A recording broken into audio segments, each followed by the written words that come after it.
ये कंप्लीट होगा। तो इस वक्त जो फ्लावर सीजन के अंदर एक बागबान के अंदर मिथ है कि अगर हम पानी लगा देंगे, आपाशी कर देंगे, तो सारे का सारा जो बूर है वो बटूर के अंदर कन्वर्ट हो जाएगा। तो इसके अंदर कोई हकीकत नहीं है। इसलिए अपने पौधों को जिस तरह एरियल टेम्परेचर हाई हो रहा है, अगर पानी की जरूरत है तो उससे मजीद स्ट्रेस ना दें, उसको इरिगेट करें। और जो बीमारी है, बीमारी का नहीं है, जो बीमारी है बीमारी है। इसलिए अब पौधों को स्ट्रेस देंगे तो फ्रूट सेटिंग जो है वो उसकी इफेक्ट होगी। अगर प्रॉपर आप उसको सॉइल मॉइस्चर मेंटेन करके रखेंगे तो फ्लावर और फ्रूट सेट का जो अमल है वो बरकरार रहेगा और सारे पेनिकल के फ्रूट सेट जो है वो कंप्लीट होगी। तो ये वो सीजन होता है जिसके अंदर पौधे को पानी की जरूरत ज्यादा होती है। इसके लिए नॉर्मल जो एरियल टेम्परेचर है वो 15 से 28 और +-2 डिग्री सेंटीग्रेड होता है। अगर इससे टेम्परेचर बढ़ जाए तो दोपहर के वक्त जो पोलन है वो बर्न होना शुरू हो जाते हैं। इसलिए ये जिस तरह प्रेडिक्शन है कि थंडर स्टॉर्म आ रहा है, तो कोशिश करें कि अपने जो पौधे हैं उनको अगर प्रॉपर मॉइस्चर आपने अप्लाई किया हुआ है तो ठीक है, अदरवाइज अब पानी उन्हें ना लगाएं। क्योंकि अगर बारिश हो जाती है तो फिर एक्सेसिव मॉइस्चर रिजीम पैदा होगा जिससे मसले मसाइल जन्म ले सकते हैं। अगर बारिश का स्पेल नहीं आता तो फिर आप हल्की इरिगेशन जरूर करें। तो जिस तरह पानी की किल्लत है, पानी की किल्लत एक सिर्फ हमारा नहीं, एक कौमी और इंटरनेशनल मसला बनता जा रहा है। तो साफ पानी और उसके अंदर बागात को इरिगेशन के लिए जो पानी है किस तरह लगाया जाए ताकि आपकी इकोनॉमिक्स भी बेहतर रहे और कम पानी के अंदर आप ज्यादा रकबे को सराब कर सकें। तो इसके लिए आप कोई बेहतर हिकमत अमली जो है वो मुरतब करें, अदरवाइज पौधे शदीद पानी की कमी का शिकार होंगे। और जो करंट थ्रेट है मैंगो क्रॉप के अंदर वो लास्ट ईयर की तरह हीट वेव हो सकता है। पेस्ट प्रेशर है जिस तरह मिज है और इसके साथ डिजीजेज हैं और हापर है, ये एक थ्रेट की शक्ल में आ सकता है। फिर बम्पर क्रॉप प्रेडिक्ट की जा रही है इस वक्त और हो सकता है कि सारे अगर ऐसे ही सिचुएशन चले तो फ्रूट सारे जो होंगे वो अपना प्रॉपर साइज नहीं अटेन कर सकते और उससे उसकी जो क्वालिटी है वो भी वीक पैदा होगी। पौधों में ज्यादा कार्बोहाइड्रेट ड्रेन की वजह से इतने कार्बोहाइड्रेट नहीं रहते कि वो प्रॉपर वेजिटेटिव ग्रोथ ले सके और नेक्स्ट सीजन के लिए अपने आप को रेडी कर सके। और जिस तरह thunder storm with hailing predict किया जा रहा है, तो इससे पहले अगर फ्रूट डेवलपमेंट का प्रोसेस जो है, फ्रूट सेटिंग का जो प्रोसेस है ये कंप्लीट हो जाए तो बेहतर है, अदरवाइज इससे बड़ा हैवी लॉस होता है। कैनाल वाटर जो है उसकी सस्पेंशन है और जो ट्यूबवेल का वाटर है वो अनफिट है और अनफिट वाटर से जो इरिगेशन करना है वो पौधे और बागात के लिए नुकसानदेह है। अब इसके लिए बेहतर जो हिकमत अमली है वो आपने क्या अडॉप्ट करनी है, उसमें ये है कि फ्लडिंग का तो अब दौर नहीं है, फ्लड रिकमेंड नहीं किया जाता। उसके लिए कोशिश करें कि आप अपने बाग के अंदर जो है ट्रेंच को मेंटेन करें और रेज बेड पे अपने पौधों को ले जाएं। उनके ऊपर जो मल्च है, मल्च की क्वांटिटी जो है उसको इंश्योर करें। उससे कम पानी के अंदर आप अपने बाग के ज्यादा रकबे को सराब कर सकते हैं। तो उसके लिए डिफरेंट टेक्निक्स है, ये ड्रिप इरिगेशन भी अवेलेबल है। ड्रिप से भी कम पानी से आप बाग की आपाची की जरूरत जो है वो पूरी कर सकते हैं। अगर घेरे के अंदर नीचे आपने सॉइल माउंटिंग की हो, उसके ऊपर मल्च कर दें, उससे भी बड़ी हद तक पानी की प्रिजर्वेशन हो जाती है। और अगर आप ये मॉडिफाइड बेसन सिस्टम है, जो नाली और धोर वाला सिस्टम है, ये अगर अप्लाई करें छोटे पौधों के लिए, तो इससे भी बड़ी हद तक कम पानी से हम अपने रकबे को सराब कर सकते हैं। स्ट्रिप इरिगेशन है, स्ट्रिप इरिगेशन से वो जो पानी है, पानी की तकरीबन 25-30% जो है बचत हो जाती है, कि वो पौधे के घेरे के साथ आप एक स्ट्रिप बना लेते हैं, उसी के अंदर इरिगेशन होती है।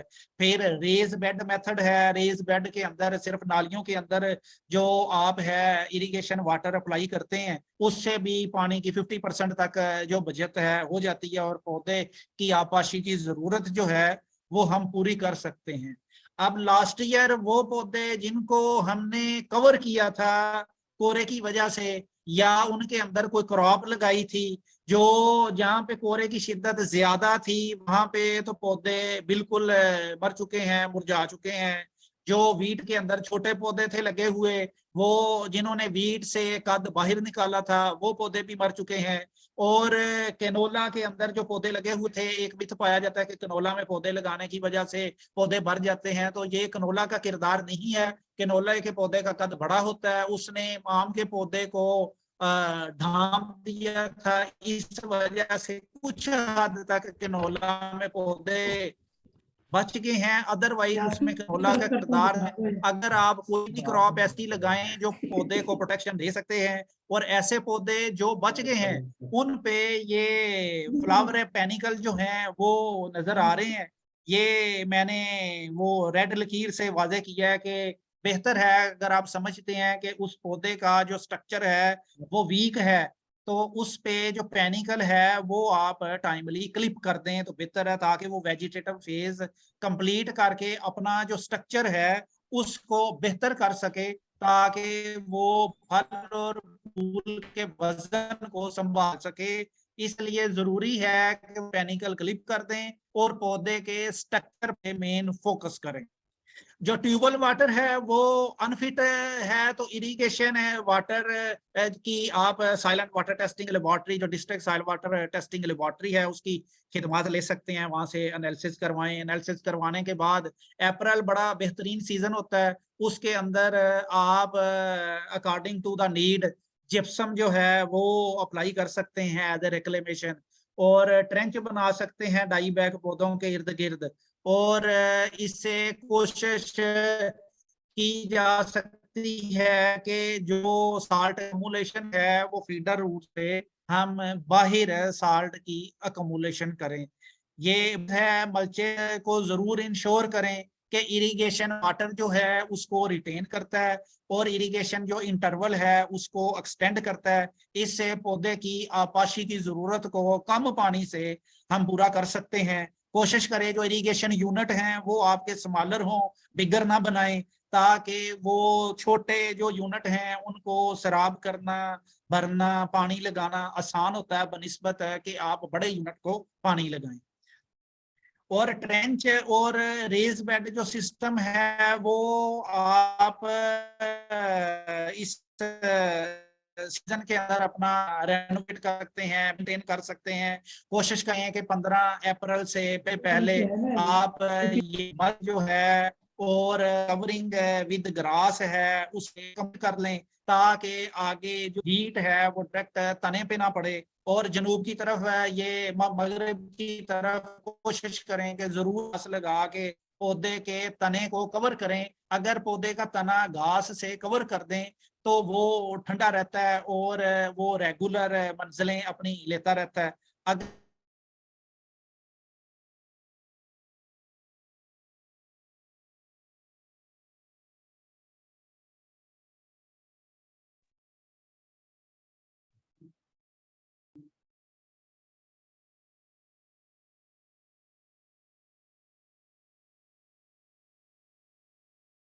जी, इरिगेशन है जो उसके डाई बैक इफेक्टेड जो प्लांट्स हैं उनकी जो ट्रेंच है, ट्रेंच को आप रेनोवेट कर सकते हैं। साइल माउंटिंग है, साइल माउंटिंग आप कर सकते हैं।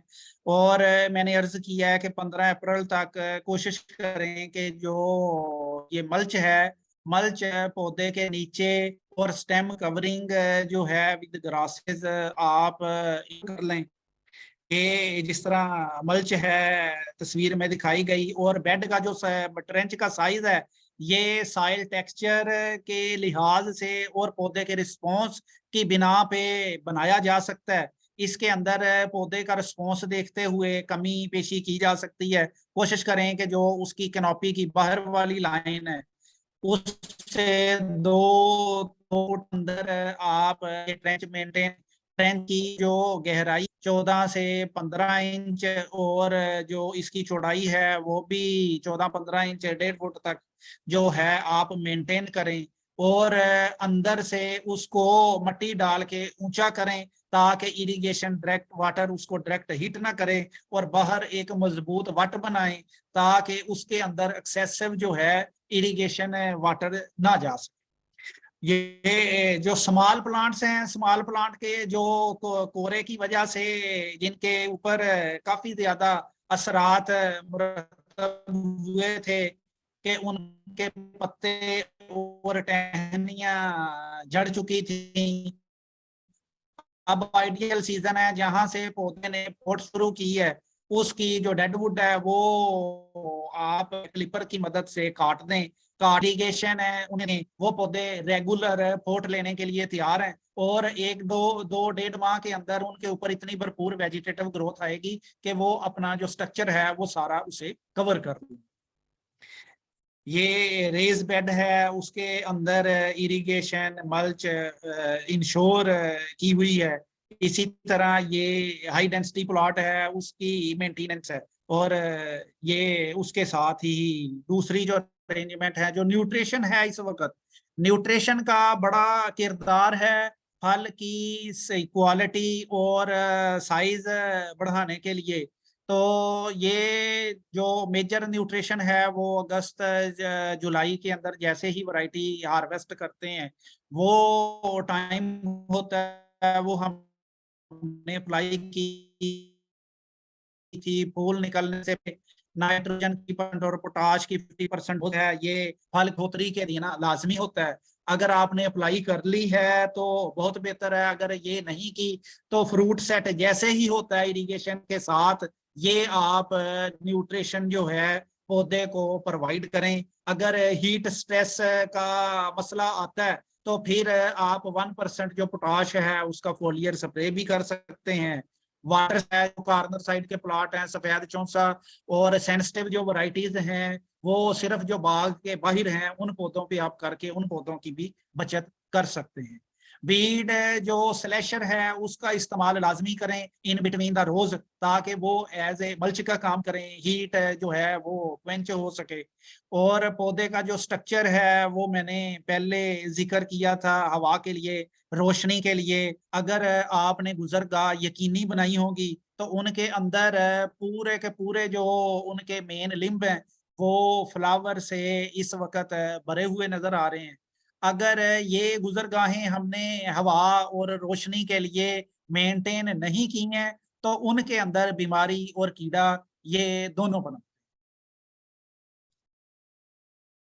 वेजिटेटिव जो ग्रोथ है, वेजिटेटिव ग्रोथ का नॉर्मल जो है ये at the time of harvest है। इसलिए at the time of harvest आप जिस तरह प्रॉपर न्यूट्रिशन है वो पौधे को अप्लाई करेंगे तो फिर ये वेजिटेटिव जो ग्रोथ है वो आप पौधे से हेल्दी वेजिटेटिव ग्रोथ ले सकते हैं। और हेल्दी वेजिटेटिव ग्रोथ लेने के बाद सर्दी आने से पहले पहले उनका पकना मच्योर होना जरूरी है। और अगर ये काम ना करें तो ये वेजिटेटिव ग्रोथ लेट सीजन में भी फोट मारती है, जो अगले सीजन के लिए तैयार नहीं होती, और सर्दी से फिर बुरी तरह इफेक्ट होती है। और इसके लिए जो मॉइस्ट साइल कंडीशन है, सैचुरेशन ज्यादा नहीं आपने करनी। जब पौधे के नीचे जो घेरा है वो आपका खुश्क हो, पौधा इरिगेशन है की जरूरत फील करे, तो फिर आपने हल्की इरिगेशन अप्लाई करना है। और जो उनकी अननेसेसरी जो ट्विग्स हैं स्टेम के ऊपर जो कवरिंग करते हैं वो आप रिमूव करेंगे। तो इससे विंडो ब्रोनिंग से रोशनी और ये एयर है जो वो पौधे के अंदर यकीनी बनाई जा सकती है। और अननेसेसरी छोटे पौधे के ऊपर जो आपको पेनिकल नजर आ रहे हैं उसको आप क्लिप करें। Add proper nutrition to the plant. अगर आपने फूल निकलने से पहले अच्छी डोज नहीं डाली तो अब फ्रूट सेटिंग के बाद आप 1.5 से 2 किलो NPK 2020 जो है फी पौधा वो यूज कर सकते हैं। और नए जो छोटे पौधे थे जो कोरे की वजह से इफेक्ट हुए थे उनके ऊपर मल्चेस का इस्तेमाल जो है लाजमी बनाएं। उनके स्टेम जो है उनको प्रॉपर कवर करें। ग्रोथ स्टिमुलेंट हैं उनका स्प्रे करें जो है ज्यादा बेहतर अंदाज से गर्मियों से पहले निकल सके। NPK 20-21% और 50% आप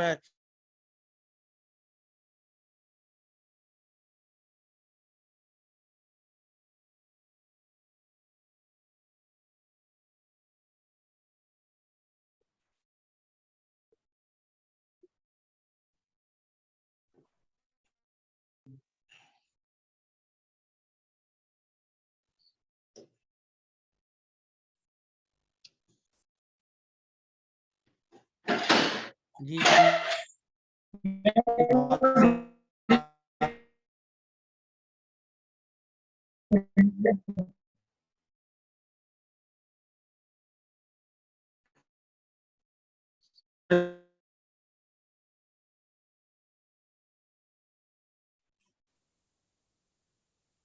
करता हूँ एग्रीकल्चर रिसर्च डिपार्टमेंट पंजाब का, मैंगो रिसर्च इंस्टीट्यूट का और Pakistan horticulture development and export company का कि उन्होंने ये प्रेजेंटेशन आज आपके साथ शेयर करने का मौका दिया। और तमाम मैंगो ग्रोअर्स का कि जिन्होंने ये हमारी बातें गौर से सुनी और वो अपने बाग में अप्लाई करके उनकी वैल्यू जो है वो इंक्रीज कर सकते हैं। थैंक यू जी। Thank you very much doctor साहब, बहुत शुक्रिया। अगर किसी कोई क्वेश्चन?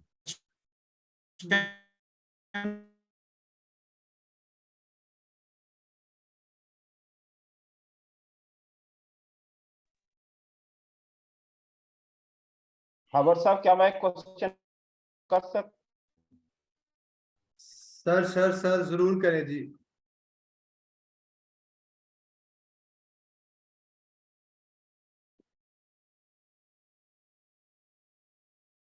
सेशन दी है जिसमें जब हम स्टार्ट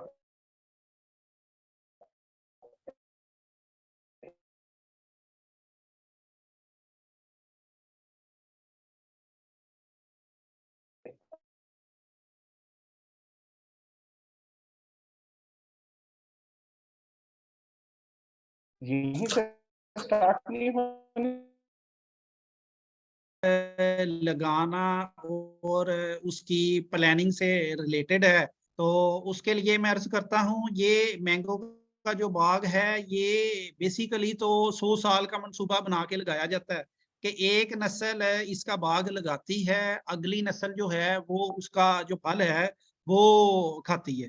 तो इसके लिए जो डिपार्टमेंट की रिकमेंडेड प्लांटिंग ज्योमेट्री है वो मीडियम डेंसिटी प्लांटेशन है जो 22 × 27 फुट की ज्योमेट्री है जिसके अंदर 1 एकड़ में 72 पौधे एडजस्ट होते हैं। ये डिपार्टमेंट की रिकमेंडेड ज्योमेट्री है। इसके लिए ही पूरी जो प्रोडक्शन टेक्नोलॉजी का सेट है ये 15-20 साल की मेहनत के बाद डिपार्टमेंट ने ये मुरतब की है। अब वेरियस जो ज्योमेट्रीज हैं, अब ज्योमेट्री डिसाइड करेगी कि आपने अपने बाग के अंदर पौधे का कद काट कितना रखना है। आपने एलिवे उसके अंदर नहीं रखना। अगर डेंस प्लांटेशन करे जाएंगे, एलिवे और दूसरी चीजों का ख्याल नहीं रखेंगे तो वो ज्योमेट्री आपके लिए दर्द सर बन जाएगी। तो इसलिए बेहतर है जो रिकमेंडेड प्रैक्टिसेस हैं उन पे फोकस करें। जो जिनकी डिपार्टमेंट की अभी रिकमेंडेशन नहीं है, अंडर प्रोसेस है, तो वो बराए मेहरबानी उस पर उसकी कोई प्रोडक्शन टेक्नोलॉजी कंसोलिडेटेड फॉर्म में आने दें। आने के बाद फिर उसको रेगुलर पैटर्न में लेके आए। अगर यही तरीका कार रहा कि एक दफा लगाएंगे फिर 2-3 साल के बाद प्लान बनेगा, ये ठीक नहीं थे, ये गलती होगी, इसको उखाड़ लें, कहीं और लगा लें। तो इस तरह के कामों के अंदर सक्सेस फैक्टर जो है वो फिर एलिमिनेट हो जाती है।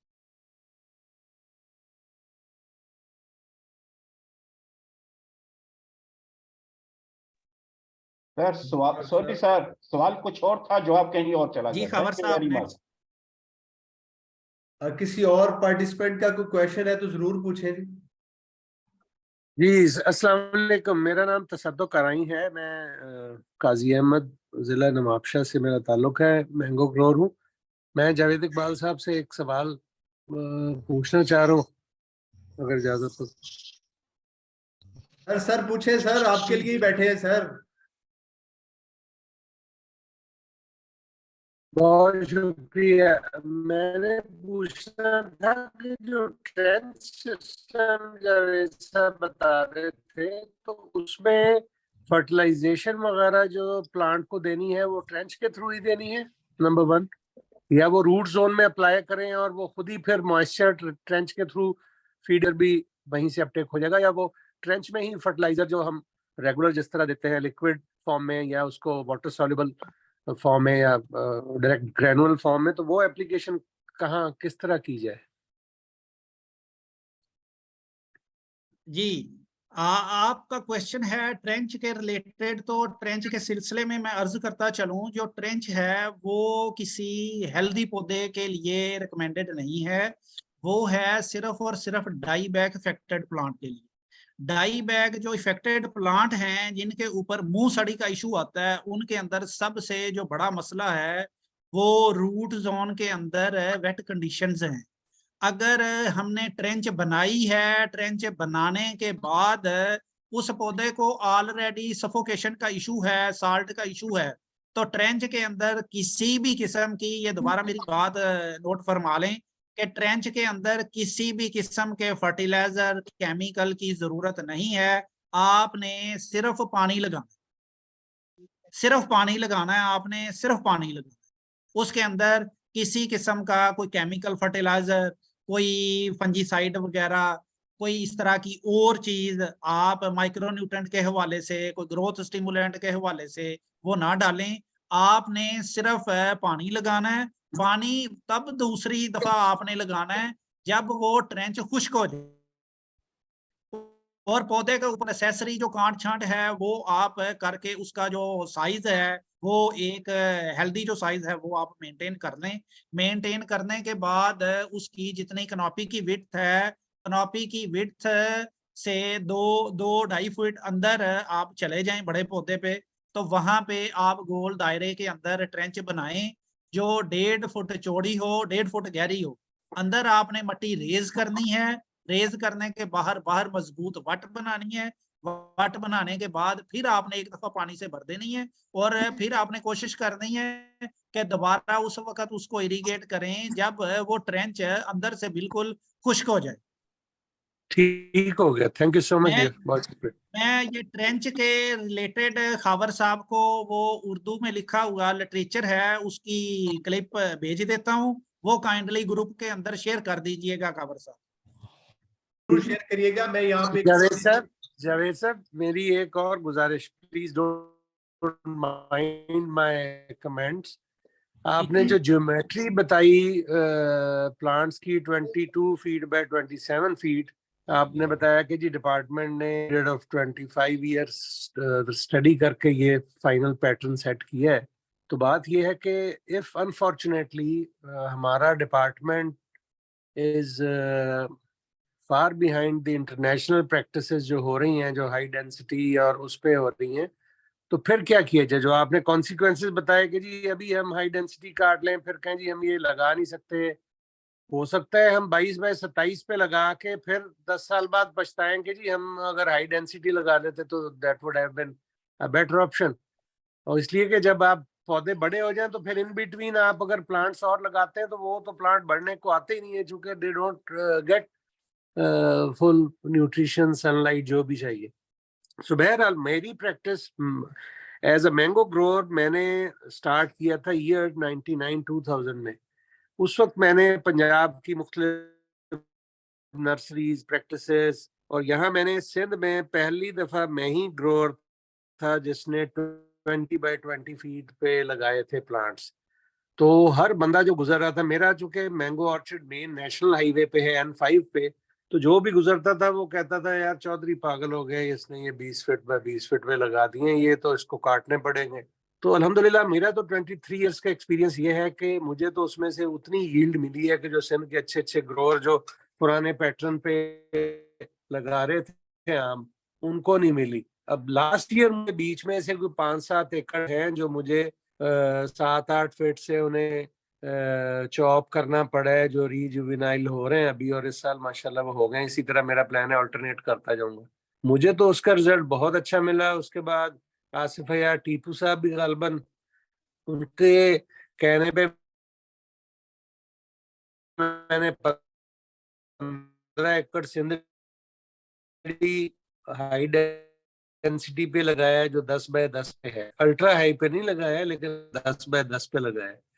उसका रिजल्ट भी मेरे पास माशाल्लाह बहुत अच्छा है, वो भी मेन नेशनल हाईवे पे। तो मेरा मकसद है कि थोड़ा सा हमारी डेवलपमेंट अगर स्लो है कंपैरेटिवली, तो हम दुनिया की और प्रैक्टिसेस जहां हो रही है उनको भी फॉलो कर सकते हैं। This is my suggestion. जी जावेद सर, साहब, एक आपकी क्वेश्चन मेरा है। सजेशन जो है, जी थोड़ा सा ऐड कर दूंगा। सर, आपकी जो सजेशन है वो वाकई ही वैलिड है कि जी सॉरी जी जी खबर साहब, आप सॉरी कुछ टू कहना चाहते इंटरफेयर हैं? You people here, sorry to interfere. मेरी सिर्फ गुजारिश ये है, आज का हमारा टॉपिक जो है वो है बाग की मैनेजमेंट, फल की बेहतर क्वालिटी और बेहतर साइज के लिए। मेरी गुजारिश मेरे सभी दोस्तों, किसान दोस्तों के साथ ये होगी, प्लीज टॉपिक से ना हटे। हम डिस्कशन सेशन दोबारा से रख लेंगे जिसके ऊपर हम लोग ये चीजें डिस्कस कर सकते हैं कि हाई डेंसिटी या अल्ट्रा हाई डेंसिटी या कन्वेंशनल फार्मिंग के ऊपर क्या बातचीत है। मेरी सिर्फ हम्बल रिक्वेस्ट होगी कि हम टॉपिक से ना हटें, क्योंकि लोगों ने एक लंबी स्पीच सुनी है डॉक्टर साहब की, डॉक्टर जावेद साहब की। आई होप के लोगों के पास कुछ सवालात होंगे उनके बागात की मैनेजमेंट के हवाले से। तो roger sir, roger, thank you. जजाकल्लाह जजाकल्लाह, I am very grateful sir, thank you. किसी और जावेद साहब, पार्टिसिपेंट का कोई? जावेद साहब एक क्वेश्चन है। जावेद साहब, जी सर। एक क्वेश्चन है मेरा। जी सर, जी सर, बोलें। सर, मैं ये पूछ रहा था कि ये जो बातें की हैं, ये जो पुराने आर्चर्ड हैं और उनमें वेजिटेटिव ग्रोथ तो डेफिनेटली बहुत ज्यादा है, वो बड़े बड़े दरख्त हैं। तो क्या आप ने कभी ये एक्सपीरियंस किया है या कुछ हमें बता सकते हैं कि उनको जो है मतलब है कि ये जो फ्रूट उन पर लगता है कि उनकी ये वेजिटेटिव ग्रोथ जो पुरानी हो चुकी है उनको काम किया जा सकता है, या जो है ना उनके काम करने से भी फिर फ्रूट हमारा या काम हो जाएगा या फ्रूट पे कोई असर पड़ेगा क्वालिटी पे? बहुत ज्यादा बड़े बड़े जो दरख्त हो गए हैं उनकी वेजिटेटिव ग्रोथ जो पुरानी है उसको कम ज्यादा किया जा सकता है, कम आई मीन। जी सर, आपका क्वेश्चन कंप्लीट हो गया? जी हाँ सर।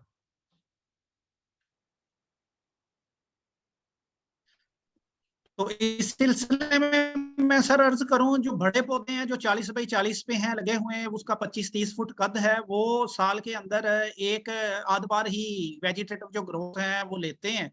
इसके अलावा जो छोटे पौधे हैं उनका रिस्पॉन्स जो है वो उनसे कदरे डिफरेंट है।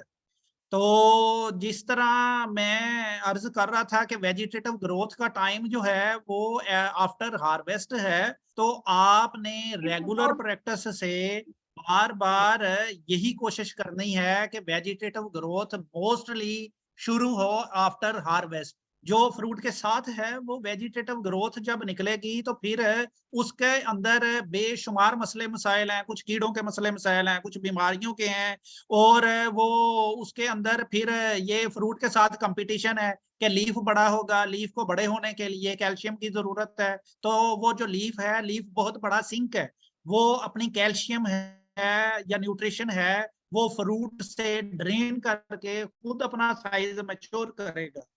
तो इस वजह से वो न्यूट्रिशन का फ्लो है जो वो डाइवर्ट हो जाएगा फ्रूट से वेजिटेटिव ग्रोथ की तरफ। इसलिए हम बार बार अर्ज करते हैं कि वो दरख्त जिन पे वेजिटेटिव ग्रोथ और फल ही करें कि at the time of flower development जो नाइट्रोजन है वो सोच समझ के डालें, वो कोई 400 ग्राम, 450 ग्राम, 500 ग्राम से ज्यादा नहीं डालनी चाहिए। और पौधे का रिस्पॉन्स देखते हुए उसको यूज करनी चाहिए। अगर उस स्टेज पे हम ज्यादा नाइट्रोजन डालेंगे तो ये अप्रैल, मई, जून के अंदर जैसे ही कोई गर्मी, सर्दी, थोड़ा सा टेम्परेचर डाउन होता है बारिशों की वजह से या बादल आ जाते हैं, तो फिर पौधे वेजिटेटिव ग्रोथ की तरफ भरपूर तरीके से माइल होते हैं। तो वो जो वेजिटेटिव ग्रोथ होती है डिफरेंट टुकड़ों के अंदर बड़े जो पौधे हैं कंप्लीट कर लेते हैं, पर एक दफा नहीं आती। तो छोटे टुकड़ों के अंदर उन पे वेजिटेटिव ग्रोथ शुरू होती है, वो नेक्स्ट सीजन के लिए इनफ होती है। तो आप नेक्स्ट सीजन में उससे एक अच्छी क्रॉप ले सकते हैं, लेकिन बशर्ते कि आप उन्होंने सर्दियों के अंदर उनका पौधों का पानी आप बंद करें, वो ग्रोथ मैच्योर हो और लेट सीजन में वो ग्रोथ ना निकले। अब देखें ना, अप्रैल से लेके आपके पास ये अक्टूबर तक का टाइम पीरियड है, वो अगस्त सितंबर तक अगर आप ग्रोथ कंप्लीट कर लें तो मैं नहीं समझता उसके बाद उस ग्रोथ को कोई इशू है। वो डायरेक्टली फ्रूट के अंदर कन्वर्ट होगी और कंट्रीब्यूट करेगी इक्वल फॉर फ्रूट और flower development. Thank you sir, thank you जी। नेक्स्ट नवैर अहमद साहब कुछ बात करना चाह रहे हैं शायद। नवैर अहमद साहब सर, अगर आप सुन रहे हैं तो प्लीज अपना क्वेश्चन करें। इन द मीन टाइम जी, मैं अपने पार्टिसिपेंट्स की खिदमत में कुछ गुजारिश करना चाहता हूं। जिस तरह मैंने पहले शुरू में बताया कि पीएच टेक का चूंकि मैंडेट प्रोडक्ट डेवलपमेंट का है, तो इसी सिलसिले में हमने mango research institute, mango research station Shujabad और रिसर्च इंस्टीट्यूट मुल्तान की मुशावरत से इन लोगों का बहुत कंट्रीब्यूशन है। हम लोगों ने एक प्रोडक्ट मैनुअल बनाया है उर्दू में।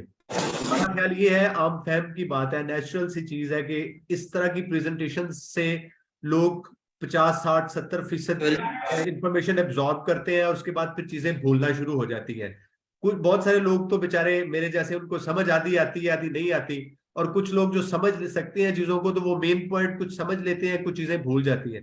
तो इस चीज को सामने रखते हुए we tried our level best कि हम लोग एक ऐसा मैनुअल बनाए जिस जो एंड टू एंड सारी एक्टिविटीज को कवर करे, from nursery to final production जो बाग के अंदर फ्रूट बनता है। तो मैंने ये ग्रुप चैट बॉक्स के अंदर शेयर कर दिया है, हर पार्टिसिपेंट उसको एक्सेस कर सकता है।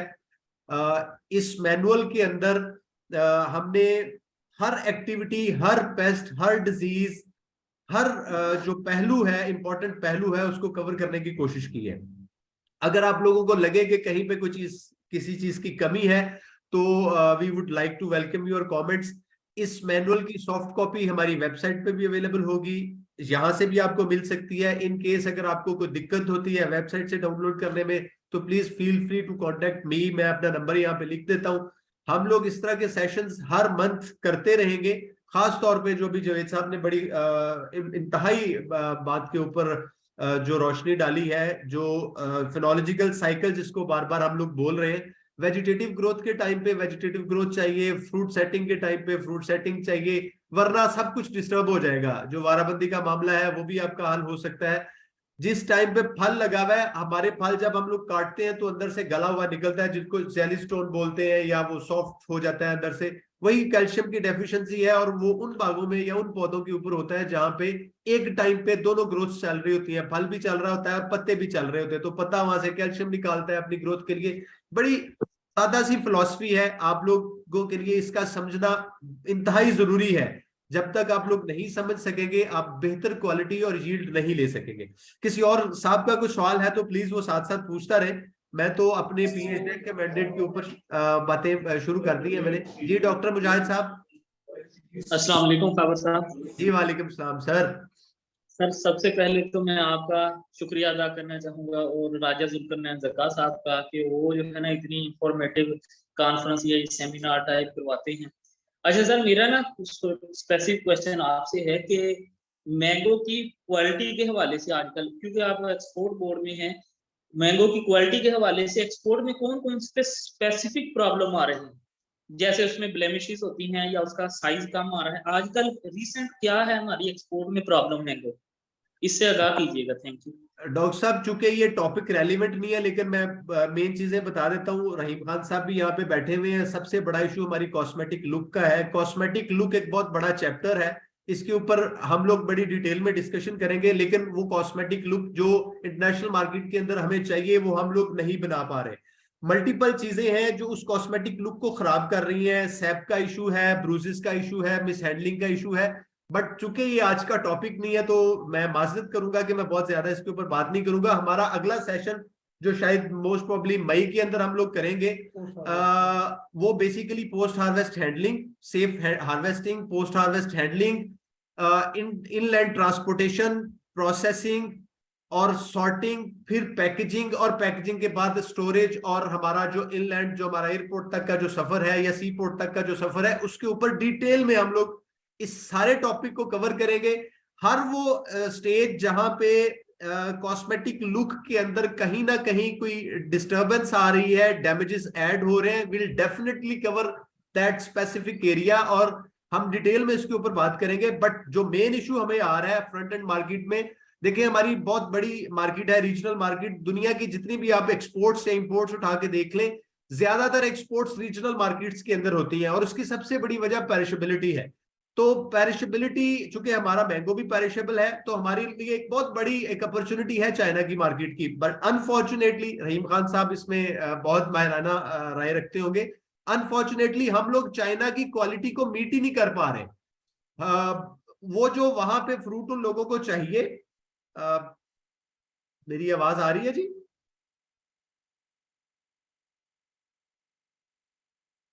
हेलो जी सर, आपकी आवाज आ रही है, बिल्कुल आ रही है। ये कुछ शेयरिंग जी सर, आप कंटिन्यू करें, आपकी आवाज आ रही है। इसको मैं थोड़ा रोक लो जी, स्टॉप शेयरिंग कर दूं।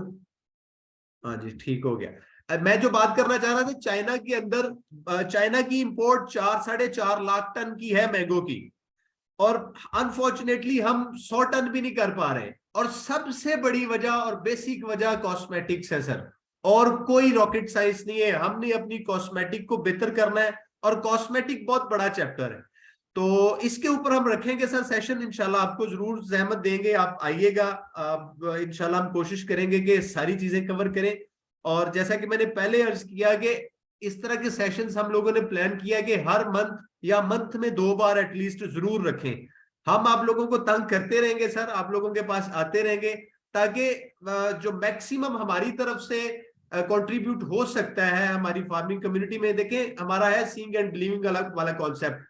आप लोगों में से 10 लोग लीड करेंगे अपने फार्म्स के ऊपर, यही प्रैक्टिस, रिकमेंडेड प्रैक्टिस जो हमारे माहिर बताते हैं वो करेंगे। उसका असर आपके पड़ोस में जाएगा, फिर वो आपको देख के करेंगे।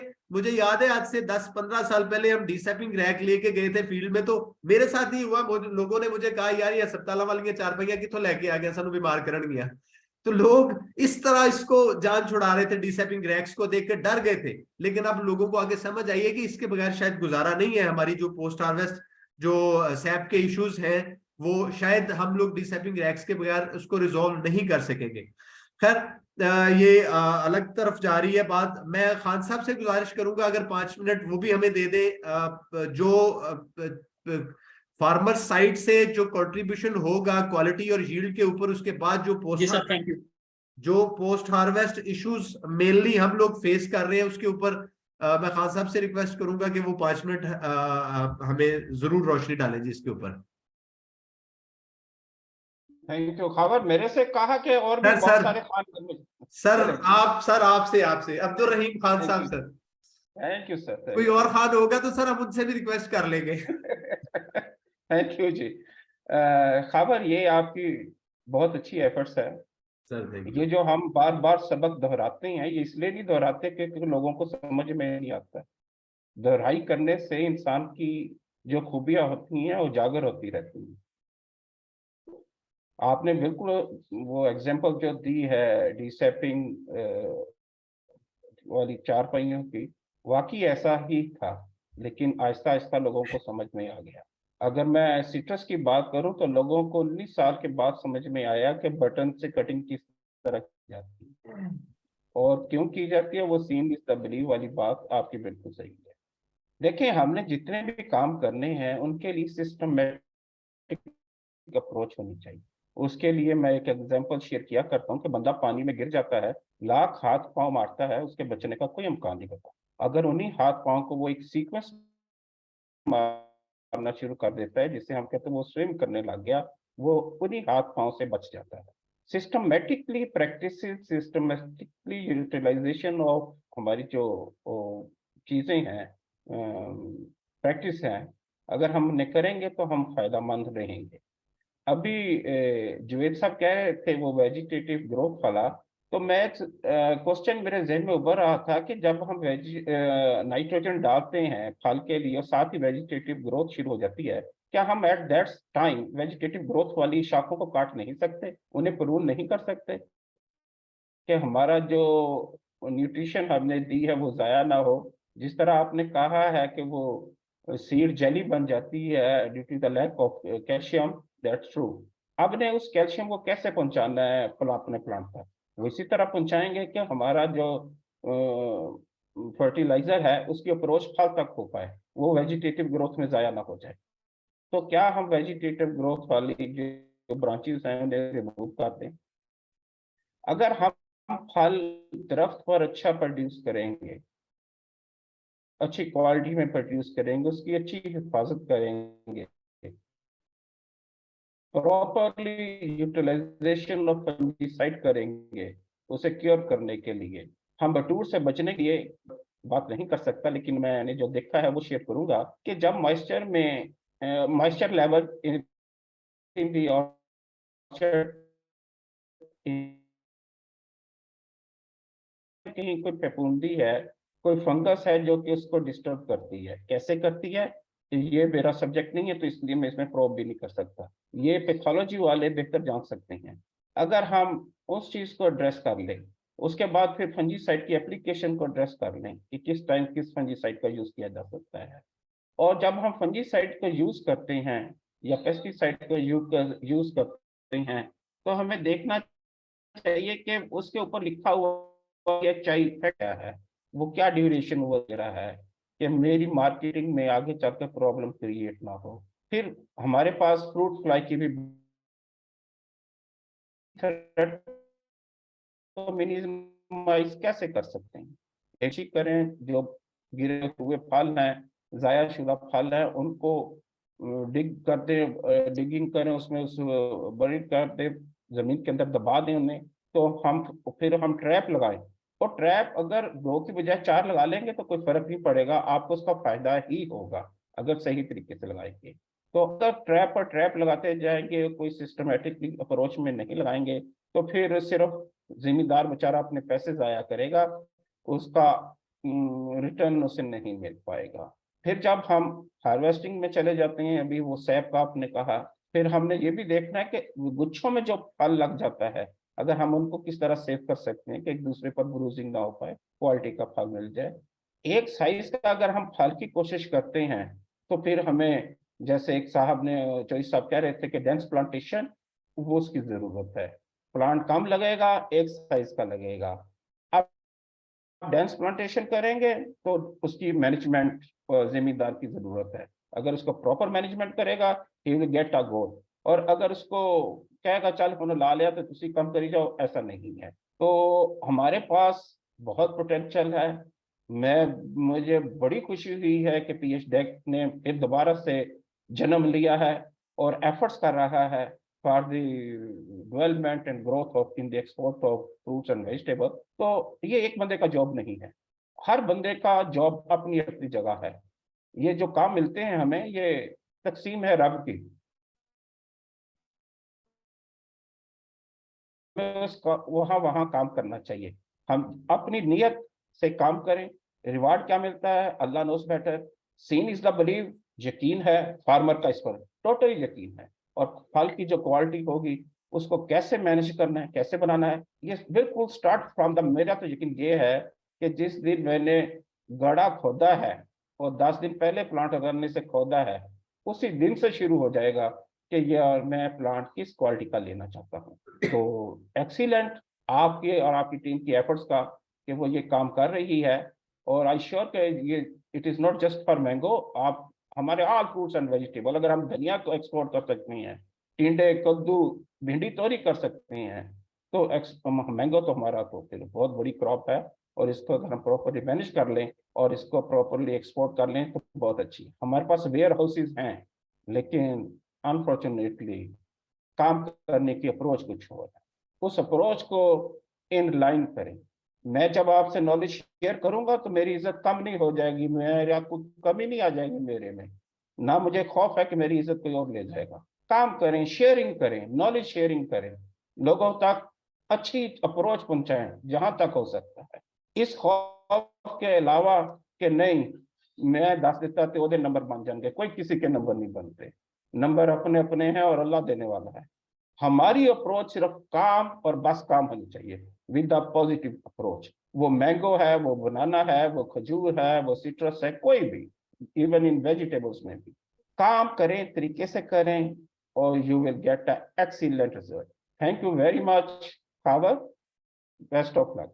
थैंक यू जी। आपका जो टेक्निकल क्वेश्चन था जावेद साहब डेफिनेटली उसके ऊपर रिस्पॉन्ड करेंगे। मैंने जो इनकी स्पीच सुनी या जो कुछ समझ सका, मैं उसमें अर्ज कर दूं, जो आपने बात की कि अगर वेजिटेटिव ग्रोथ निकल आती है तो वो उसको काट देना चाहिए। जावेद साहब can better comment on this, but मेरा ख्याल है कि आप यूरिया नाइट्रोजन उतनी डाली ना कि वेजिटेटिव ग्रोथ निकले, वरना बस आया ही कर रहे हैं हम लोग। तो यही इसका बेहतर हल है जो उसका साहब सही देखें खबर साहब, ग्रोथ जो निकल आई है वो हमारे बस में नहीं है, ठीक है। और जैसे ही टेम्परेचर के अंदर फ्लक्चुएशन होगी, एक दफा कोई एक किनारा कोशिश करेगा कि ग्रोथ करे, जो जोर में होगा, जिसके अंदर कार्बोहाइड्रेट रिजर्व होंगे, वो अपनी बड जरूर इंडक्ट करेगा।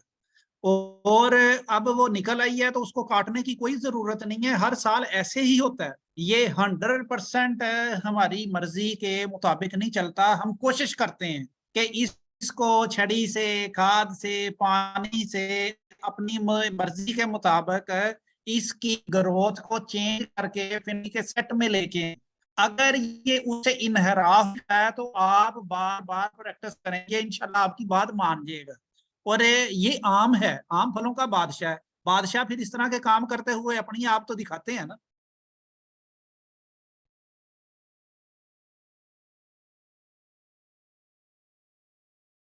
आपका जो दूसरा पार्ट था डिस्कशन का, कि हमारा जो पीएच टेक का काम मैंगो के अलावा बाकी प्रोडक्ट्स पे भी होना चाहिए। Sir I would like to share with all the participants के पीएच टेक ने 10 प्रोडक्ट्स के ऊपर इसी तरह के प्रोडक्ट मैनुअल्स बना के और पब्लिकली शेयर भी कर दिए हुए, हमारी वेबसाइट पे वो अवेलेबल है। अगर कोई, मैंने अपना नंबर दे दिया है चैट बॉक्स में, अगर किसी साहब को जरूरत होगी मैं बता देता हूँ। 6 फ्रूट्स हैं, 4 वेजिटेबल्स हैं। जो फ्रूट्स हैं उसमें mango, citrus, Apple, grapes, cherry और डेट्स हैं।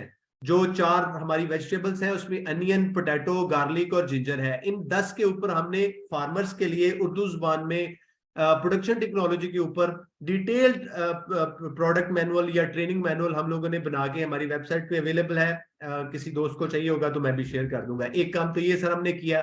दूसरा हम मैनुअल बनाने जा रहे हैं सर, वो आपकी उसमें हम गुजारिश करेंगे जरूर, आपकी एक्सपर्टीज का उसमें बहुत बड़ा रोल है sir. Harvesting, handling, processing, packaging और फिर उसके बाद उसकी फ्रेट फॉरवर्डिंग जो है, वो सारा का सारा दूसरा जो वैल्यू चेन का पार्ट है वो उसमें कवर करने जा रहे हैं। हम लोगों ने काम स्टार्ट इसके ऊपर कर दिया हुआ है। चूंकि वैल्यू चेन कंप्लीट ही तब होगी जब फार्मर अच्छी प्रोड्यूस बना के एक्सपोर्टर के हवाले कर देगा और एक्सपोर्टर उसको मार्केट के अंदर अच्छे सेफ तरीके से ले जाएगा। तो ये हम लोग कर रहे हैं सर। हम लोगों ने चिलीज को अभी रिसेंटली ऐड किया है अपने पोर्टफोलियो क्रॉप्स के अंदर, और दूसरी क्रॉप जो हमने ऐड की है वो मिक्स वेजिटेबल्स की है, जिसमें वो जितनी छोटी छोटी लॉट्स जो जा रही है बाई ईयर, जो एक पैकेज बनता है मुख्तलिफ वेजिटेबल्स का, आप बेहतर समझते हैं मेरे से, वो सारी की सारी हम लोग कवर करेंगे। In addition to these two important topics, हम लोगों ने पीएसडब्ल्यू और एस कंप्लाइंस के रिलेटेड भी हम लोगों ने एक एक्टिविटी डाली है, जो साल में 4 बार हम लोग इसी तरह के सेशंस में कवर करेंगे, और उसका हार्ड फॉर्म के अंदर बुकलेट भी हम लोग बनाने जा रहे हैं, ताकि नए जो एक्सपोर्टर्स हैं या प्रोसेसर्स हैं या फार्मर हैं या न्यू कमर्स हैं, वो उसको पढ़ के समझ सकें कि एक्चुअली एक्सपोर्ट्स होती कैसे हैं, इनिशिएट कैसे करते हैं। जिस तरह हमारे सीईओ साहब ने शुरू में कहा था कि ये कैपेसिटी बिल्डिंग का तो राउंड द ईयर हमारा चल रहा है प्रोग्राम, इसके साथ साथ सर हम लोगों के पास हम लोग इंफ्रास्ट्रक्चर डेवलपमेंट के ऊपर हम लोगों ने अभी काम स्टार्ट किया है। उसमें 5 हमारे मेन प्रोजेक्ट्स हैं, मैं सभी की खिदमत में गोशगुजार कर दूं। हम लोग कॉमन फैसिलिटी सेंटर्स के ऊपर काम शुरू करने लगे हैं। वो मुख्तलिफ हब्स के अंदर होगा। मैंगो की हब के अंदर कॉमन फैसिलिटी सेंटर बनेगा, सिट्रस की हब के अंदर बनेगा, वेजिटेबल की हब, पोटैटो और अनियन की हब में बनेगा। उसका बनाने का मकसद ये होगा कि वो लोग जिनको जो स्टैंडर्ड पैकेजिंग या प्रोसेसिंग का नहीं पता और वो एक्सपोर्ट में आना चाहते हैं और उनके पास ऑर्डर्स हैं, बट वो उनको वो ब्लैकमेल होते हैं मार्केट से, तो उनके लिए एक common facility centre fund government side वो मिलेगा। वो पब्लिक प्राइवेट पार्टनरशिप के मॉड पे चलेगा। उसके अंदर जाके वो अपनी प्रोडक्ट को प्रोसेस करवा के शिप कर सकते हैं to anywhere in the world ना।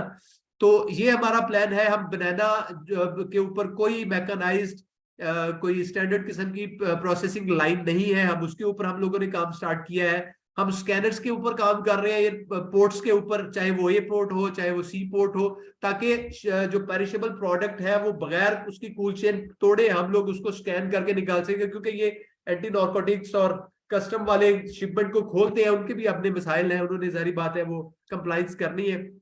We are working on this too sir. और फिर उसके बाद हम लोग cold storage facility at ports, उसके ऊपर भी हम लोगों ने काम स्टार्ट कर दिया है। फिर implementation of good agricultural practices eight field level, उसके ऊपर हम लोगों ने अभी काम शुरू किया है कि हम लोग किस तरह मेक श्योर कर सकेंगे कि गुड एग्रीकल्चरल प्रैक्टिसेस का नफाज हो सके मैक्सिमम लेवल पे। हम छोटे छोटे क्लस्टर्स बनाने जा रहे हैं। कुछ चीजें बहुत पहले वक्त से पहले बताना शायद मुनासिब नहीं होगी। हम लोग एमओयू साइन कर रहे हैं मुख्तलिफ रिसर्च के इंस्टीट्यूट्स के साथ, ये एकेडेमिया के साथ, जो हमारी यूनिवर्सिटीज है, क्योंकि रिसर्च जो है उसका ट्रांसफॉर्म होना टू द फार्मर ये बहुत जरूरी है। लिंकेजेस बिल्डिंग जो है वो हम लोग करने की कोशिश कर रहे हैं, ताकि मैक्सिमम इंफॉर्मेशन जो हमारे इदारों के पास अपनी इंफॉर्मेशन जो उन्होंने डेवलप की है, जो रिसर्च से प्रूवन है, वो उन तक पहुंच सके। अभी सर एक और बात मैं अर्ज करता चलूं, इसमें एमआरएसपी के साथ भी हमारी मुशावरत चल रही है। अभी मोहम्मद नवाज शरीफ एग्रीकल्चर यूनिवर्सिटी के साथ भी इसके ऊपर बैठेंगे सर।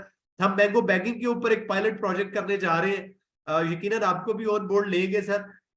ये चूंकि अभी बहुत इनिशियल स्टेज पे है, अभी पेपर फॉर्म में है, हम अभी अगले 10 से 15 दिन के अंदर इसका बाकायदा फॉर्मल जो एक्टिविटी होगी वो लॉन्च कर लेंगे, ताकि एक पायलट प्रोजेक्ट के बेस पे हम लोग, चूंकि पीएच टेक जो है वो नेशनल हॉर्टिकल्चर पॉलिसी पहली बार पाकिस्तान की तारीख में बनने जा रही है, उस पॉलिसी के अंदर उस पॉलिसी का पार्ट बनाएंगे इन सारी रिसर्च को, इन सारी प्रूवन स्टडीज को, जो कि डेफिनेटली जिनका रोल होगा फॉर द बेटरमेंट ऑफ हमारी हॉर्टिकल्चर की जो इंडस्ट्री है।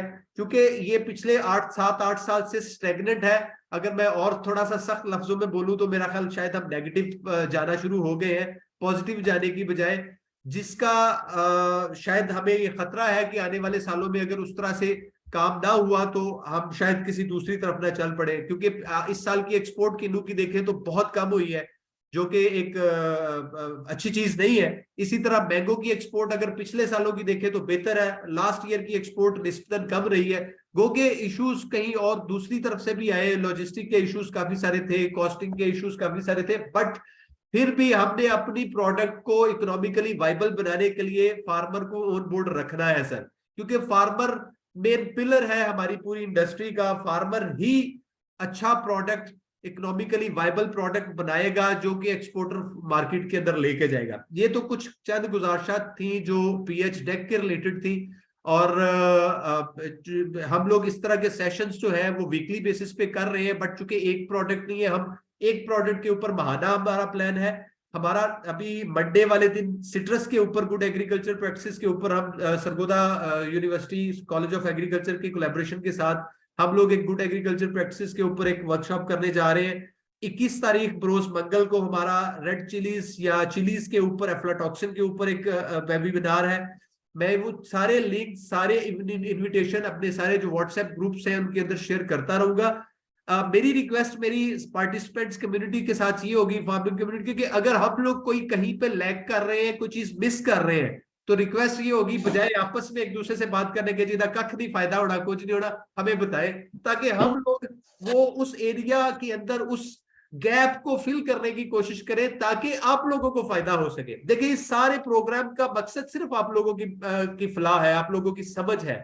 यकीनन उसमें खामियां होगी, बट आप लोग अगर हमें गाइड करेंगे तो हम इन चीजों को इम्प्रूव करेंगे। अगर किसी और साहब का सवाल है तो प्लीज जरूर पूछिएगा। इस आज के सेशन की प्रेजेंटेशन और इसकी वीडियो रिकॉर्डिंग और हमारा जो मैनुअल है वो, ये तीनों चीजें PHTech की वेबसाइट पे आप लोगों को अवेलेबल हो जाएगी आफ्टर 1 डे। कल दोपहर के बाद आप लोग चेक कर लीजिएगा, phtech.gov.pk पे जाइएगा, आप लोगों को ये तीनों चीजें मिल जाएंगी इंशाल्लाह वहां पे। और इसके अलावा भी कहीं किसी गाइडेंस की, असिस्टेंस की जरूरत हो तो you are more than welcome जी। कुछ सवाल है तो पूछे, वरना हम लोग आज के प्रोग्राम का इख्तिताम करें जी। सर एक सवाल है मेरा। सर अस्सलाम वालेकुम। जी वालेकुम सलाम जी, पूछे सर। सर मेरा सवाल है कि आपने अभी जो है ना हमें बताया कि एक्सपोर्ट जो है ना पाकिस्तान की लास्ट ईयर जो है ना वो बहुत ही कम हुई है। तो सर उसकी वजह ये है कि मुल्तान में जो है ना तकरीबन लाखों पिछले साल जो है ना वो कटाव हुआ है दरख्त का, मैच्योर जो है मतलब के प्लांट से उनका जो है ना वो कटाव हुआ तकरीबन 5 से 7 लाख के दरमियान जो है ना। तो जावेद साहब, मैं जो है ना काफी देर से ये सवाल जो है ना रोक कर बैठा हुआ था, लेकिन मैं जो है ना ये जरूरी समझता हूँ कि सवाल जो है ना करना चाहिए, क्योंकि सर ने कहा कि अगर हम जो है ना दरख्त लगाते हैं तो वो हमारी अगले नस्लें आकर जो है ना उसका फल खाती है। तो सर ये जो कटौती हुई है 5 से 7 लाख दरख्तों की, सर इसका जो है ना खमियाजा हम कहाँ तक भुगतेंगे? जी इमरान मेरा साहब, ख्याल है इस सवाल का क्वेश्चन आंसर शायद जावेद साहब नहीं कर पाएंगे, क्योंकि ये प्रीरोगेटिव जो है ये फार्मर का है। फार्मर अपने इंटरेस्ट को प्रायोरिटाइज नहीं करता नहीं, है हमेशा। ये फार्मर खबर साहब, असल में ये मसला पूरे पाकिस्तान का है और ये पॉलिसी मेकर्स का मसला है, ये हमारा मसला नहीं है। ठीक है, ये पॉलिसी इस तरह की बने ताकि जो फर्टाइल लैंड है वहां पे कॉलोनाइजेशन और अर्बनाइजेशन का काम रुक सके और वो सिर्फ और सिर्फ प्रोडक्शन के लिए यूज हो। ये अब पॉलिसी मेकर्स का इशू है, नो डाउट। वहां पे जो फल के बागात थे, जिस बंदे ने भी वहां पे जमीन बेची है उसने 1 एकड़ बेच के आगे 4-5 एकड़ लिए हैं। प्लांटिंग ज्योमेट्री ओल्ड पे लगी हुई थी, उसके बाद वो बड़े पौधे थे, बड़े पौधों के बाद जिस बंदे ने नया बाग लगाया उसने प्लांटिंग डेंसिटी भी उसकी इंक्रीज की है, क्योंकि वो थे 30-35 पौधे, अब 7200-150 वाले ज्योमेट्री चल रही है। तो इंशाल्लाह वो 4-5 साल के अंदर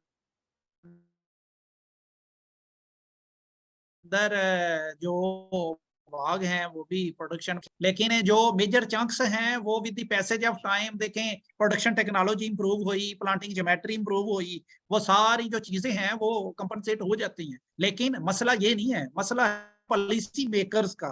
पॉलिसी बने अर्बनाइजेशन की, कोई बेहतरी आ सकती है, otherwise. Thank you sir, thank you. Thank you very much जी, थैंक यू वेरी मच। आपने बड़ा राइटली पॉइंट आउट किया। होपफुली कि हम लोग जो पॉलिसी बनाने जा रहे हैं उसके अंदर ये चीजें जरूर ऐड करेंगे।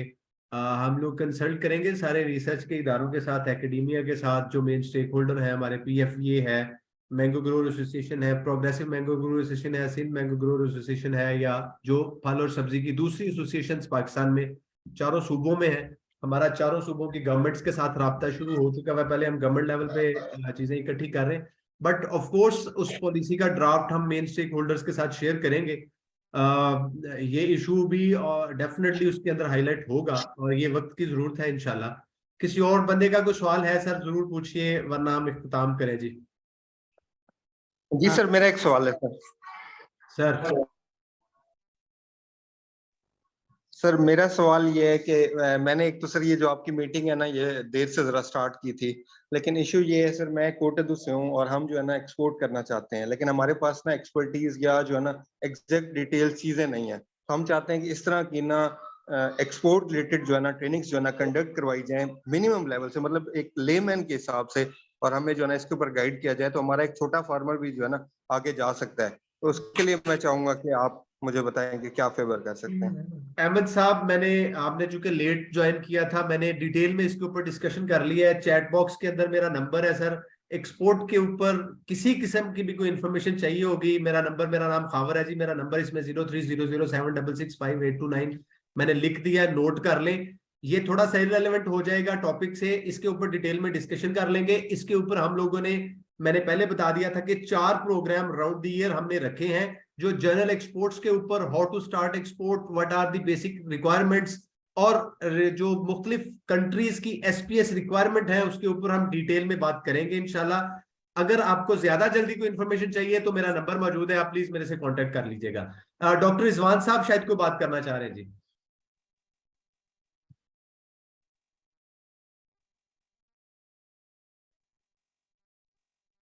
जी अस्सलाम वालेकुम, थैंक यू वेरी मच। मेरा सवाल जावेद साहब से है। इन्होंने बात की कि जो छोट हुआ, कुछ मेरी ऑब्जर्वेशन ये भी रही कि जो कोहरे को से बचाव के लिए जो पहले हमारा गट्टू प्रोटेक्शन वो चलता है ना सिस्टम, तोड़े का बोरी के लपेटने, उसके साथ भी कोई अच्छा इफेक्ट नहीं रहा।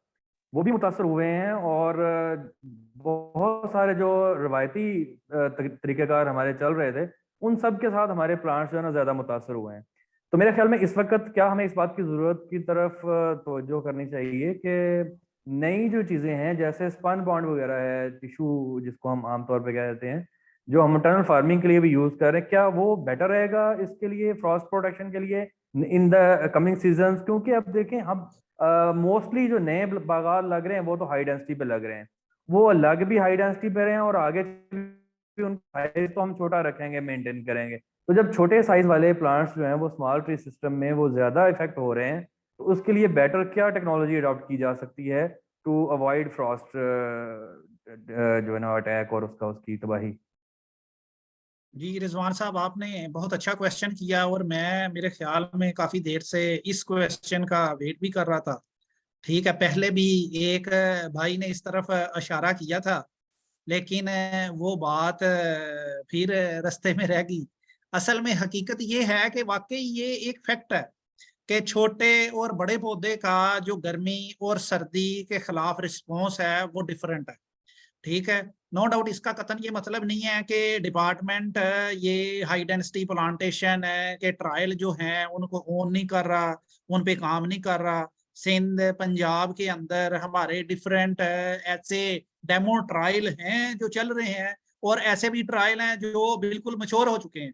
इस वक्त उन पे उम्मीद थी कि वो फ्लावरिंग आए, लेकिन कुछ बातें वक्त से पहले जो होती हैं वो जरूरी नहीं होती। तो मैं यही अर्ज करना चाहूंगा, जिस तरह फरास्ट से प्रोडक्शन पौधे की प्रोटेक्शन की टेक्नोलॉजी है ये अवेलेबल है, ये आज से नहीं है, ये 2008 से 2010 से हमने डिफरेंट वो पॉलीथीन की एक शीट, उसके अंदर फिर लकड़ी का स्ट्रक्चर बना के पौधे ढांप के फिर उसके डेमो तक दिए। लेकिन जब 4-5 साल के अंदर कोरा नहीं पड़ता तो फिर लोग नित नए तरीके जो हैं वो इजाद कर लेते हैं। किसी ने गट्टू डाल लिया, किसी ने उसके ऊपर ये कोट वाले जो धोबी से शापर मिलते हैं ये डाल लिए, किसी ने उसके ऊपर वो शापर डाला और टहनी के साथ बांध के उसका दम घोट दिया। ठीक है, और किसी ने घास डाल दी, किसी ने ये कहा इसके अंदर गंदम लगा दें तो पौधे बच जाते हैं। हमने कहा ठीक है जी, बच जाते हैं। फिर कुछ इसके अंदर कंपनीज आ गई, ये हमारे एंटी फ्रॉस्ट प्रोडक्ट हैं, ये बड़े एक्सीलेंट परफॉर्म करते हैं। अब 2-3 साल कोरा नहीं पड़ा तो वो मैंगो के अंदर ब्रांड बन जाने थे। लेकिन इस दफा कोरा ऐसा पड़ा कि हिस्ट्री के अंदर उसका रिकॉर्ड नहीं मिला, तो उस वजह से वो जो पुरानी चीजें थी एक दफा रिवाइव होके वापस पीछे चली। पौधे जो थे मर गए, इवन लाखों की तादाद के अंदर जिनकी नर्सरी लगी हुई थी, नर्सरी जल के खत्म होगी। ये कोई छोटा नुकसान नहीं है, बहुत बड़ा नुकसान है। और हाई डेंसिटी सिर्फ फासले का नाम नहीं है कि आप फासला छोटा कर लें, पौधे का कद इतना कर लें, ये कर लें। पौधे की अपनी एक जिसामत है, वो जिसामत जो है वो हमें बताएगी कि गर्मी और सर्दी के खिलाफ इस साइज का जो पौधा है उसका रिस्पॉन्स डिफरेंट है। डिपार्टमेंट उस पे इसलिए वक्त से पहले बात नहीं करना चाहता कि देखें अगर इस तरह के मसले मसाइल एक दफा आपने फल ले लिया, अगली दफा कोरे से चला गया, तो क्या हम बार बार इसी टेक्नोलॉजी में रहेंगे कि एक दफा पौधे लगा ले, अगली दफा खत्म हो गए, फिर अगली दफा लगा ले, फिर उसके बाद खत्म हो गए। इसकी कंसोलिडेटेड जो फॉर्म है वो अभी अंडर ट्रायल है। ठीक है, हाई डेंसिटी के प्लॉट की हमने प्रूनिंग बिल्कुल कर दी है, वो रेडी था, उस पे फ्लावरिंग नहीं हुई। और बस इतना ही बता सकता हूँ, उससे ज्यादा वो एक सेशन रखते हैं खावर साहब के साथ, तो इसको म्यूचुअल डिस्कस करके फिर इसके जो वे फॉरवर्ड है वो मरतब देते हैं। और जिस तरह पौधे ढांपने की टेक्नोलॉजी है ये ऑलरेडी अवेलेबल है, लेकिन वो बिग पैमाने पे देखे ना 100 एकड़ पे बंदा वो अप्लाई नहीं कर सकता। अगर आप सारे के सारे को पॉलीथीन स्ट्रक्चर से कवर करने की कोशिश करते हैं तो हर चीज की जो कॉस्ट है वो कॉस्ट इतनी हाई हो गई है, फिर कॉस्ट ऑफ प्रोडक्शन जो है वो आपके वो उसके लिमिट से बाहर चली जाएगी। इसलिए इस अमल की जरूरत है, अफोर्डेबल इम्प्लीमेंटेबल तरीकाकार निकले जिससे पौधात को बेहतर अंदाज में बर्दाश्त कर सके। जी खबर साहब। Thank you very much, hope you have answered the question. कोई और मेरा ख्याल सवाल नहीं है शायद, चूंकि खावर साहब मेरा एक क्वेश्चन है। Sir sorry ma'am, sorry to change. It's okay, no issue Khawar साहब। अच्छा, मेरा ये क्वेश्चन था कि लास्ट ईयर हमें हीट वेव का बहुत ज्यादा इशू आया है फार्मर्स की तरफ से, और फार्मर्स के बहुत ज्यादा क्वेश्चन इस पे थे भी। मैंने लास्ट ईयर जो है रिसर्च इंस्टीट्यूट मुल्तान भी विजिट किया था, आसिफ साहब से भी काफी डिस्कशन इस पे हुई थी। फ्रॉस्ट से रिलेटेड तो डिपार्टमेंट के काफी ज्यादा हमारे पास डॉक्यूमेंटेशन है भी, जो मैं खुद भी फॉलो कर रही हूँ, और मुल्तान और शुजाबाद जो रिसर्च इंस्टीट्यूट है इनकी काफी इसमें जो है इंफॉर्मेशन हर साल बहुत अच्छी आती है, उस पर हम इम्प्लीमेंट भी करें। बट आई थिंक जितने भी नेगेटिव इम्प्लीमेंटेशन है, मीन्स के हमारा फ्रॉस्ट है, रेन है, हिल स्टॉर्म है, इस पे तो है, लेकिन हीट वेव पे अभी तक कोई प्रॉपर पब्लिकेशन नहीं है हमारे पास, जो कि फार्मर्स को बहुत ज्यादा इसकी नीड है, क्योंकि हर पिछले साल आई है। और ऑफ कोर्स हमारे रिसर्च इंस्टीट्यूट्स का ये प्रोसेस होता है कि वो रिसर्च हो के जब तक वो फार्मर्स तक पहुंचती है तो वो 2-3 साल निकल जाते हैं। अगर हम अब पिछले कुछ सालों से इतना ज्यादा अच्छे तरीके से चीजों को मैनेज करने लग गए, जैसे ये पाकिस्तान हॉर्टिकल्चर अथॉरिटी वालों ने किया है, कि आप लोगों ने इतने अच्छे तरीके से मैनेज किया, तो हमें इस तरह की भी कोई इन्फॉर्मेशन जल्दी फार्मर तक पहुंचानी चाहिए, ताकि जो छोटे छोटे से पैरामीटर्स हैं जो फार्मर करके इजीली हीट वेव से अपना कम से कम 50% तक नुकसान बचा सकता है, तो हम वो चीजें आगे शेयर कर सकें। जी जी मैडम, आपका ये बहुत वैलिड पॉइंट है। हीट के सिलसिले में ऐसे है कि डिपार्टमेंट ने ये जो है रिकमेंडेशन उस वक्त भी शेयर की थी, और व्हाट्सएप ग्रुप है, सोशल मीडिया है, ये हमारा चलता रहा। और ये पिछले साल के ही लेसन है मैडम, जिसने इस दफा ये सबक सिखाया कि हमने लेट कभी भी पौधे को फ्लावर के लिए इंफोर्स नहीं करना, इसको टाइमली प्रिपेयर करना। इसीलिए डिपार्टमेंट ने इस दफा भरपूर कोशिश की थी कि जनवरी के अंदर जैसे ही टेम्परेचर रेज होता है, कमर्शियल लेवल पे इसके कोई वेबिनार हो, व्हाट्सएप का मैसेज फार्मर के साथ बना हुआ है, ताकि मैसेज जाए कि आप पौधे प्रिपरेशन के लिए तैयार हैं, हीट वेव पिछले साल की तरह इम्पेक्ट कर सकती है। और ये जो आज ये PHDEC का सेमिनार वेबिनार चल रहा है, ये भी उस सिलसिले की एक कड़ी है कि मैंने अपनी प्रेजेंटेशन में अर्ज किया था कि शुरू में ही कि lesson from 22 and remain vigilant in 2023। और ये इसीलिए था कि पिछले साल की निस्बत हमने एक खता की है, और उसमें हमारा किरदार नहीं था, क्योंकि पौधे लेट प्रिपेयर हुए थे। पिछले साल भी वो पौधे जिन्होंने अपनी वेजिटेटिव ग्रोथ मार्च से पहले कंप्लीट कर ली थी, वो पौधे बच गए हैं। अब जो लेट सीजन के अंदर अपने फ्लावरिंग प्रोसेस में आए हैं, हीट का इम्पैक्ट और इंटेंसिटी इतनी ज्यादा थी मैडम कि वहां पे फ्लावर और फ्रूट सेट जो था वो पॉसिबल नहीं था। इसलिए वो दो और इस आप देख भी तक ऐसी नहीं है जो हीट से सर्दी से वो उसका असर बर्दाश्त करने के लिए तैयार ना हो। लेकिन अब थंडरस्टॉर्म है, पिछली दफा हीट था, अब ये क्लाइमेट हर साल कोई एक नया सबक देती है, हर साल एक नया सबक होता है, एक नया लेसन होता है। लेकिन उसके लिए पौधे प्रिपेयर हैं, तैयार हैं, स्ट्रेटजी साथ है, हम फार्मर के साथ हैं। इंशाल्लाह उम्मीद करते हैं कि इस दफा जो क्रॉप है वो बेहतर हो।